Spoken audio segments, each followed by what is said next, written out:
Greenland पर कब्जा करने को लेकर अमेरिकी राष्ट्रपति ट्रंप के बयानों के बाद यूरोपियन यूनियन के देशों ने ग्रीनलैंड में अपने सैनिकों की तैनाती बढ़ाना शुरू कर दिया है। जिन देशों ने अपने सैनिकों की तैनाती बढ़ाई है उनमें Germany, France, Sweden, Norway, Netherland और यूके शामिल हैं।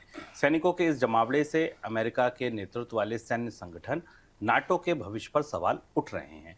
सर, पहला तो यही कि अपडेट क्या है ग्रीनलैंड का। ग्रीनलैंड बुरी तरह उलझ गया है और डोनाल्ड ट्रंप ने अभी हाल में जब डेनमार्क के साथ बातचीत हुई थी विदेश मंत्री मार्को रूबियो की, उसके बाद ट्रंप ने और ज़्यादा सख्त रुख ले रखा है। और एक बयान ट्रंप ने दिया था अपनी यात्रा के दौरान अपने एयरफोर्स वन में कि ग्रीनलैंड के पास कोई सिक्योरिटी नहीं है, कोई सेना नहीं, कोई आर्मी नहीं। ये बात बिल्कुल सही है कि ग्रीनलैंड में चूंकि रहने वाले लोग ही बेहद कम हैं, तो इसलिए इस तरीके का कोई आर्मी या सेना नहीं है। और इसलिए अब ऐसा महसूस किया जा रहा है कि ट्रंप की तरफ से इस बात का इशारा था कि अमेरिका अपनी ताकत से सेना भेजकर भी ग्रीनलैंड पर नियंत्रण हासिल कर सकता है।